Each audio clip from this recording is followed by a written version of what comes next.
খবরের চৌরাস্তা চ্যানেলের পক্ষ থেকে আপনাদের স্বাগত জানাই। আমরা আজ হাজির হয়েছি মধ্যমগ্রাম পৌরসভার 19 নম্বর ওয়ার্ডের কাউন্সিলর অলোক সাহার বাড়িতে। মাননীয় শ্রী অলোক সাহা এখানে উপস্থিত আছেন। আচ্ছা অলোকবাবু, আপনাকে আমাদের চ্যানেলের পক্ষ থেকে স্বাগত জানাই।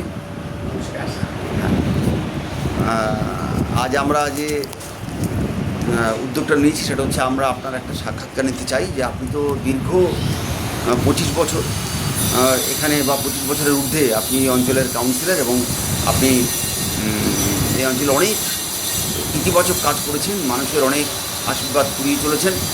আপনাকে এই জন্য মানুষ প্রতি নির্বাচনে প্রচুর পরিমাণে ভোট দিয়ে আপনাকে সেই প্রতিদান দিয়ে চলেছে। তো আপনাকে আজকে যে প্রশ্নগুলো করবো সেটা দুটো ভাগ আছে।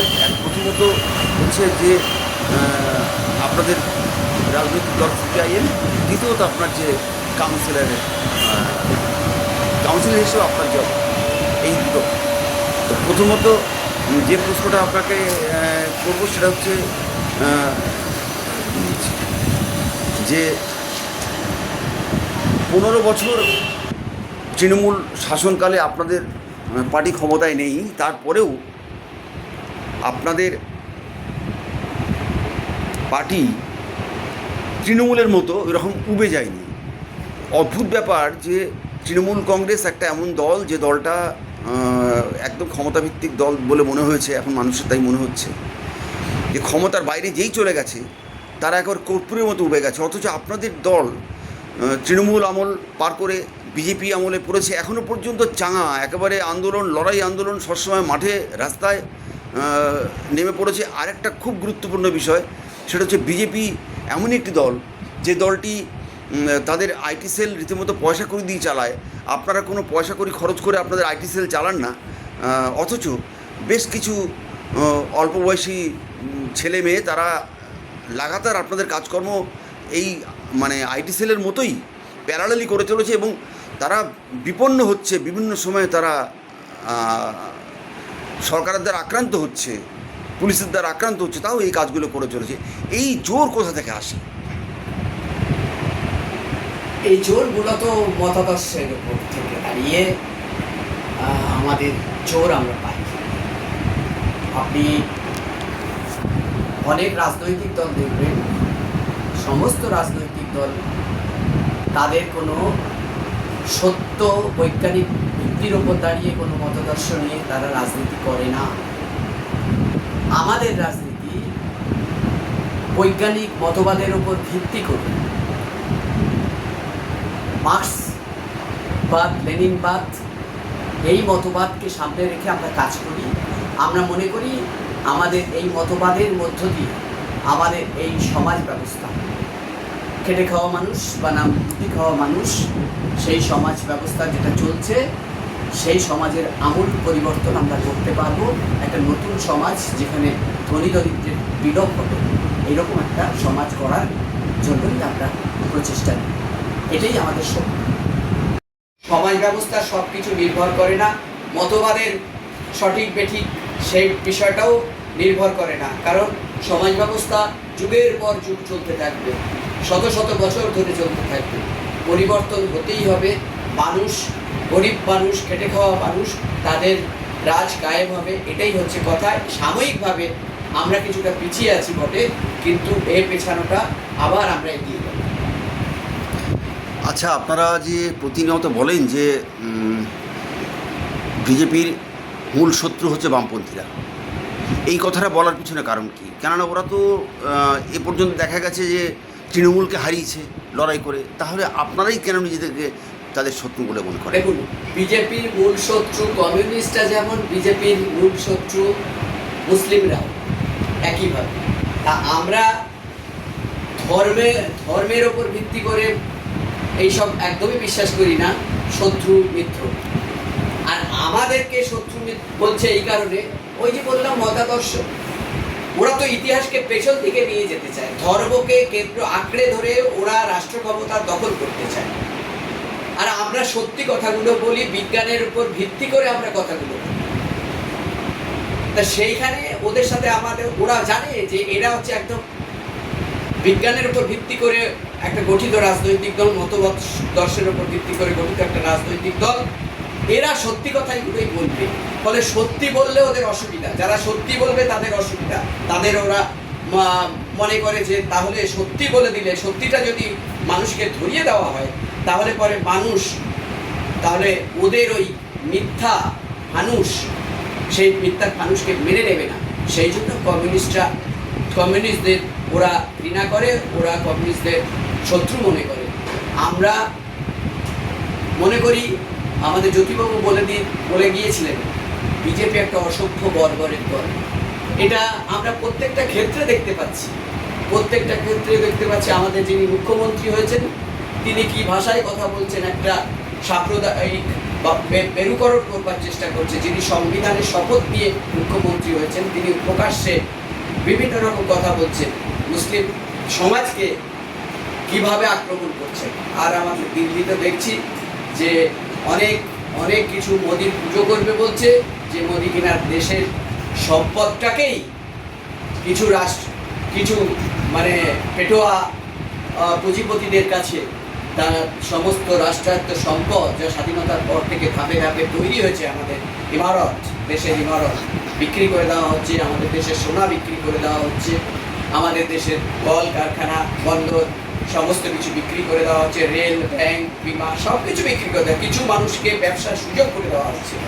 তো আমাদেরকেও এর বিরুদ্ধেই লড়াই করতে হচ্ছে। ওরা যেটা চাইছে তা আমরা চাইছি না, তার বিরুদ্ধে আমরা লড়াই করার জন্য মানুষকে সমবেত করছি। যেমন আপনারা দেখতে পেলেন অতি সম্প্রতি ভেদাভেদ নেই মুসলিম হিন্দু, সেই ভেদাভেদহীন ছাত্র যুব সমাজ কীভাবে দিল্লিতে একটা অন্যায়ের বিরুদ্ধে প্রতিবাদ করলো এবং সেটা সম্ভব হলো, বিভাজন করতে পারিনি। আমরা এই বিভাজন করতে দিতে চাই না। আগামী শিক্ষিত প্রজন্ম এটাকেও তারা মনে করে আমরা জাস্ট ধরিয়ে দিচ্ছি, এই জন্যই ওদের আমাদের উপর এত ক্ষোভ। সত্যি কথাটা বলতে পারি মানুষের সাথে। তাই বেশ। আরেকটা ব্যাপার হচ্ছে যে আপনি তো বললেন যে আপনাদের দলটা এখন ওই এতদিন ধরে বিরোধিতা করার পরেও এখনও একদম মাথা তুলে দাঁড়িয়ে আছে এবং প্রচুর মানুষ আপনাদের পতাকার তলায় সমবেত হচ্ছে। তার মূল কারণ হচ্ছে আপনাদের মতাদর্শ। এবার প্রশ্ন হচ্ছে যে সারা ভারতবর্ষের রাজনীতির নিরিখে আপনাদের রাজ্যসভা এবং লোকসভায় বামপন্থীদের আসন সংখ্যা 17 এবং ইয়েতে বিধানসভায় 62 থেকে 64-র মধ্যে আছে সংখ্যাটা, আমার ঠিক খেয়াল নেই, মোটামুটি 62 থেকে 64। এই সংখ্যাগত মানে সংখ্যা তত্ত্বের নিরিখে আপনারা একটু পিছিয়ে, এটা ঠিক কথা, কিন্তু তা সত্ত্বেও আপনারা জাতীয় দলের তকমা পেয়ে আছেন এবং এতে কি আপনারা খুব গর্ববোধ করেন? দেখুন, আমাদের বক্তব্য আমরা যেটা মনে করি সেটা হচ্ছে এই যে নির্বাচনী ব্যবস্থা, এই সমস্ত কিছু কন্ট্রোল করছে এক শ্রেণীর বৃহৎ পুঁজিপতিরা।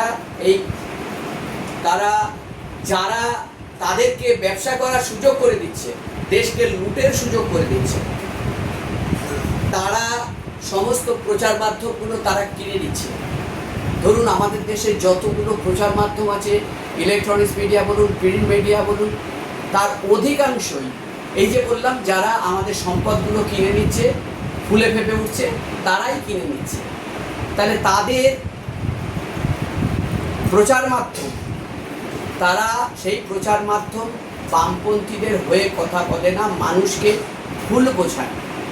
আমাদের দেশের অশিক্ষিত মানুষ শিক্ষা আঙিনায় পৌঁছাতে পারেনি, এরকম মানুষ অনেক আছে। তাদের কাছে ওই প্রিন্ট মিডিয়া বা ইলেকট্রনিক্স মিডিয়া যা বলছে তারা সত্য মনে করছে। আর প্রশাসন তারাই কন্ট্রোল করছে যে তাদের লুটের সুযোগ করে দেবে, যারা সেই পুঁজিপতিদের লুটের সুযোগ করবে যারা, তাদের পক্ষেই এই কাজ করবে। নির্বাচনী ব্যবস্থা ধরুন, নির্বাচন কমিশন বলুন, প্রশাসন বলুন, আইন আদালত বলুন, বেশিরভাগই তাদের কক্ষিগত করে রাখার একটা মানসিকতা, প্রচেষ্টা সবসময় থাকে।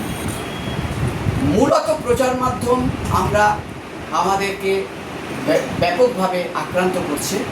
মানুষকে সত্য যেটা বিষয়, সত্যটাকে সামনে আনতে দেয় না।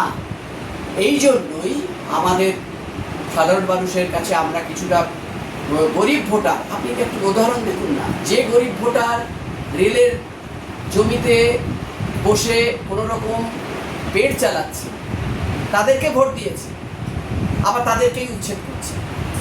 তাহলে সেই মানুষ, গরিব মানুষগুলো ওদেরকে ভোট দিয়েছে, বিজেপিকে ভোট দিয়েছে, মানুষ ভুল বুঝেছে। তাহলে দেশের মানুষ ভুল বুঝছে, আর তারা কি করছে, নির্বাচনে জেতার পরে ওই গরিব মানুষগুলোর পেটে লাথি মারছে, লাথি মেরে ওই রেলের জায়গাগুলো আপনার আদানি আম্বানি এদেরকে ব্যবসা করার সুযোগ করে দিচ্ছে।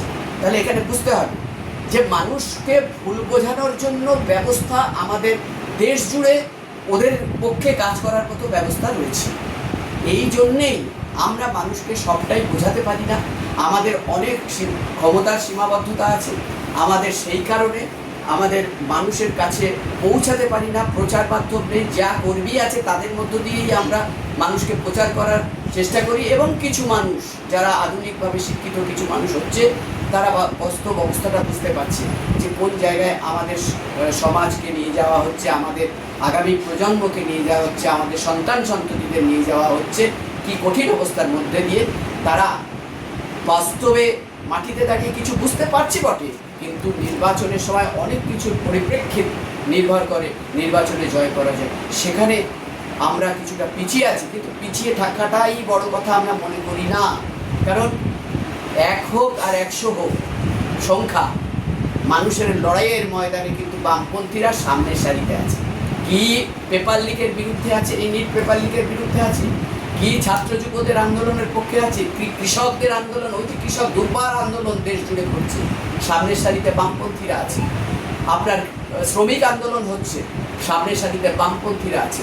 মহিলাদের তাদেরকে তার স্বার্থের আন্দোলন, তার সামনে বামপন্থীরা আছে। সমস্ত ক্ষেত্রে কর্মচারীদের আন্দোলন, তার সামনে বামপন্থীরা আছে। ব্যাংক কর্মচারীদের আন্দোলন, তার সামনে বামপন্থীরা আছে। অর্থাৎ বামপন্থীরা লড়াইয়ের ময়দানে আছে, গরিব খেটে খাওয়া মানুষের লড়াইয়ের ময়দানে তার পাশে আছে।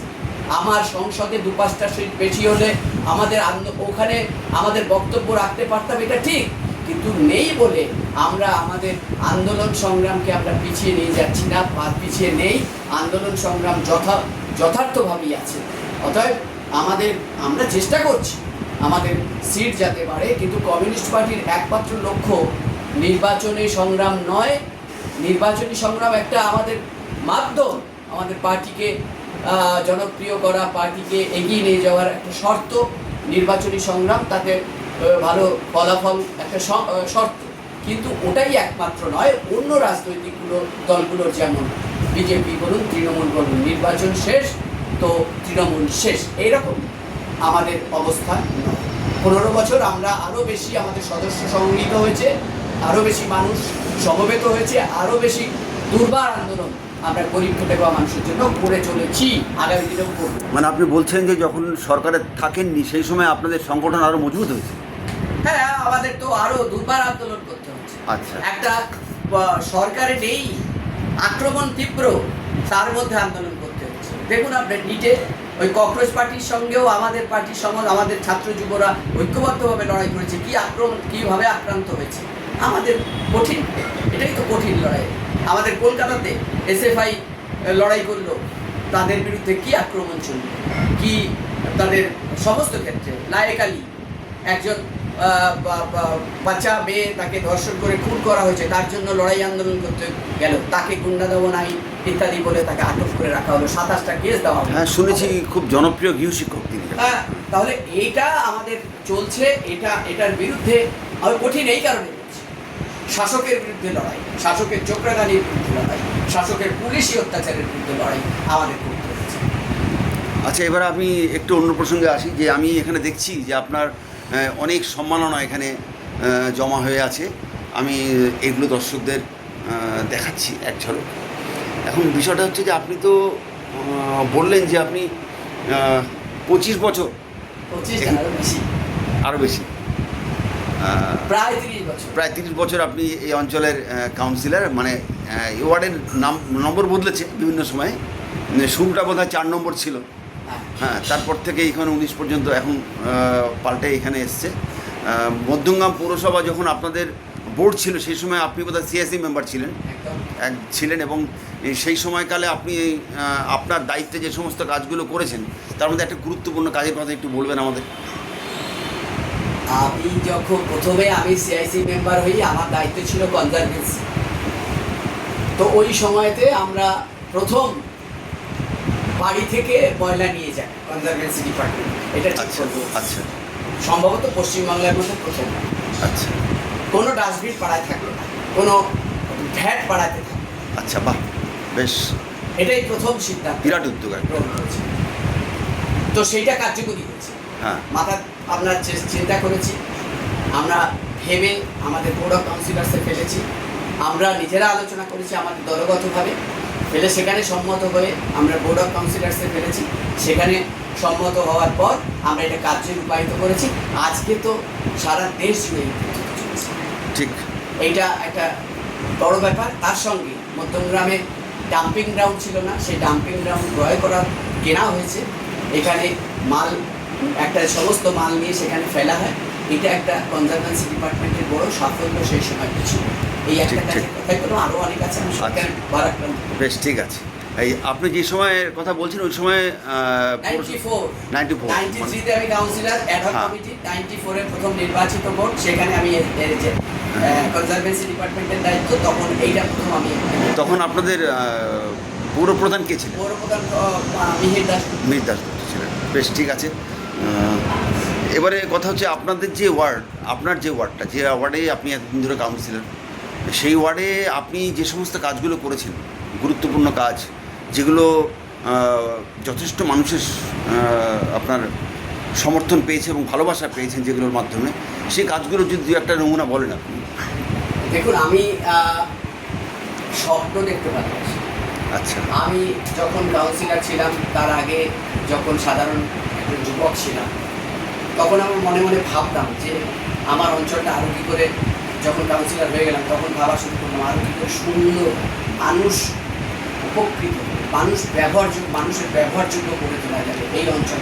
বেশ, প্রথমেই মাথায় এলো যে আমাদের অরবিন্দ রোডে একটা পুকুর, মানে ডোবা মতো, আর সেখানে একটা খুব খারাপ অবস্থায় কুকুর মরা, বিড়াল মরা, এই সমস্ত মানুষ ফেলে যেত। তখন সবে পৌরসভা হয়েছে, সেরকম ইনফ্রাস্ট্রাকচারও তৈরি হয়নি সেইভাবে, ওইরকম নোংরা আবর্জনার মধ্যে থাকতো এলাকার অধিবাসীরা। সেই জায়গাটা পরিবর্তন কী করে করতে হবে মাথায় এলো। ওই মালিককে গিয়ে বলা হলো যে আপনি যদি দেন তাহলে আমরা এটাকে সুন্দর করতে পারি। উনি দিলেন, আর তার পেছনে আরও অনেক কথা আছে, যাই হোক উনি দিলেন। আমরা কিনে নিলাম জায়গাটা, ওই ডোবাটা, এবং এলাকার মানুষকে সঙ্গে নিয়ে আমরা আলোচনা করলাম যে ওখানে একটা জলের রাখার জায়গা করতে হবে, অর্থাৎ সুইমিং পুলের ভাবনা সেখানে এলো। অনেক বাচ্চা তারা সাঁতার শিখতে পারে না, পুকুর ক্রমশ কমে যাচ্ছে, সেখানে সাঁতার শেখার ব্যবস্থা করে দেওয়া হলো এবং একটা সুন্দর দৃষ্টিনন্দন একটা পার্ক তৈরি হলো। এটা সুইমিং পুল সহ এত সুন্দর একটা পার্ক তৈরি হয়েছে সকলের সহায়তা নিয়ে। কিন্তু আমরা এটাকে এগিয়ে নিয়ে যাওয়ার জন্য, এটা পরিচালনা করা এবং এটা কার্যের রূপায়ণ করা, এটা একটা আমি এখন ভেবে আশ্চর্য হয়ে যাই, এটা কী করে করলাম, কিন্তু হয়ে গেল। একটা ভালো চিন্তাভাবনা থাকলে সেই চিন্তাভাবনা রূপায়িত হয়ে যায়। এটা আমার সেদিন থেকে আমার মনে বল এলো, ওইটা হয়ে গেল। তারপরে আমার ওখানে শেষ না, একটা জায়গা থেকে শেষ হয় না। এবার আমার মাথায় এলো আর কি করব। তখন মাথায় এলো যে একটা জায়গা বিক্রি হয়ে যাচ্ছে, প্রায় 27 কাঠার মতো জায়গা বিক্রি করে দিচ্ছে একজন পর্যটক, একজন প্রমোটার কিনছে। তা আমি তাকে বললাম যে এটা আপনি তো অনেক কিছু করেছেন, এটা আপনি আমাদেরকে দিন না। তো সেই 27 কাঠা জায়গা আমরা কোনো রকমভাবে অনেক চেষ্টা চরিত্র করে আমরা ওইটা কিনলাম জায়গাটা। এটা ভাবতে এখন আমার ওই জায়গাটার দাম আছে কয়েক কোটি টাকা এখন। তা আমি সেই সময় কিনতে পারলাম, এটা এখন ভাবলে আমার মনের ভিতরে একটা অন্যরকম শিহরণ জাগে যে কী করে করলাম।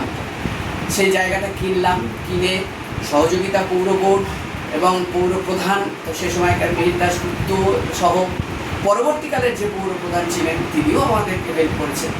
করার পরে আমরা ওখানে একটা কনস্ট্রাকশন, ওইটাকে সৌন্দর্যায়ন করে এখন তো একদিকে সুইমিং পুল, সুন্দর পার্ক, তারপরেই রয়েছে অডিটোরিয়াম, তারপরেও আপনি চলে যান একটা সুন্দর পুকুরকে চারিপাশে ঘিরে এত সুন্দর খেয়া তৈরি, মানুষ মর্নিং ওয়াক করছে, ইভিনিং ওয়াক করছে, বিভিন্ন রকম সামাজিক ক্রিয়াকর্ম হচ্ছে, পুজো অর্চনা হচ্ছে, বিয়ের অনুষ্ঠানে ওখানে বরণ হচ্ছে, অনেক কিছু সব মিলিয়ে একটা মানুষের উপযোগী করে তোলা।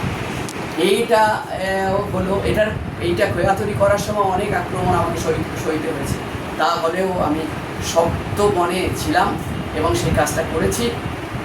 লক্ষ্য একটাই, আগামী প্রজন্ম জন্যে একটা ভালো জায়গা, ভালো ওয়ার্ড আমি উপহার যাতে দিতে পারি, সেটাই আমার মাথায় ছিল, সেটা কার্যে পরিণত হয়েছে। এটাই আমার মনের শান্তি। শুধু সেখানে নয়, তার সঙ্গে গ্রিন অ্যাক্ট, রাস্তার দুপাশে আপনি আমাদের ওয়ার্ডে থাকবেন, রাস্তার দুপাশে দেখবেন গাছ আর গাছ, এত সুন্দরভাবে গাছটাকে দেখেছি। এটা আপনি বলছেন আপনার মনের শান্তি, কিন্তু ওয়ার্ডের মানুষদের সঙ্গে কথা বলে আমার যেটা মনে হয়েছে, সমস্ত মানুষের মনের শান্তি বলে তারা মনে করছে। ওয়ার্ডের মানুষ সেই কারণে প্রত্যেক বছর প্রতি নির্বাচনে আপনাকে একেবারে দুহাত তুলে আশীর্বাদ করছেন, এবং তার ফলেই দেখুন এতদিন ধরে আপনি হয়তো ক্ষমতা থাকতে পেরেছেন। মানুষের আমার প্রতি আশীর্বাদ করছে, এজন্য আমি আন্তরিকভাবে কৃতজ্ঞ আমার ওয়ার্ডের নাগরিকদের, কৃতজ্ঞ, ভীষণভাবে কৃতজ্ঞ। ধারাবাহিকভাবে আমাকে সাপোর্ট করে যাচ্ছে, আমি ভীষণ কৃতজ্ঞ। বেশ, আজকে আপনার সঙ্গে কথা বলে আপনি যে আমাদের সময় দিলেন, এজন্য আপনাকে অনেক ধন্যবাদ। আর শেষ মেসেজটা আপনি আপনার ওয়ার্ডের নাগরিকদের জন্য কী দেবেন? আমার একটাই কথা বলার, সেটা হচ্ছে যে আগামী প্রজন্মের কাছে স্বপ্ন দেখতে শিখতে হবে। বেশ ভালো স্বপ্ন, খুব ভালো কথা, সত্যের উপর দাঁড়িয়ে থাকতে হবে। ঠিক, এইটাই হচ্ছে কথা। মানে তাহলে সব কিছুই সফল, সত্যের উপর থাকে, মিথ্যাকে আশ্রয় না করে। এবং এত বড় এতগুলো কাজকর্ম আপনি করেছেন, এই সমস্তটার মধ্যে মাথা উঁচু করে যেটা দাঁড়িয়ে আছে সেটা হচ্ছে আপনার সততা। এটা নিয়ে কোনো প্রশ্ন নেই, গোটা ওয়ার্ড জুড়ে এটা নিয়ে কোনো প্রশ্ন নেই, কোনো মানুষের মনে এতটুকু সন্দেহের অবকাশ নেই। এটা আপনার একটা বিরাট প্রাপ্তি, এটা এই এলাকার মানুষদের প্রাপ্তি। আমারও শুনে খুব ভালো লেগেছে। আমিও আপনাকে ধন্যবাদ জানাই আমাদের চ্যানেলের পক্ষ থেকে। আপনি ভালো থাকবেন, ভালো থাকবেন, সকলেই যেন ভালো থাকে, আমাদের ওয়ার্ডের সব নাগরিকরা যেন ভালো থাকে।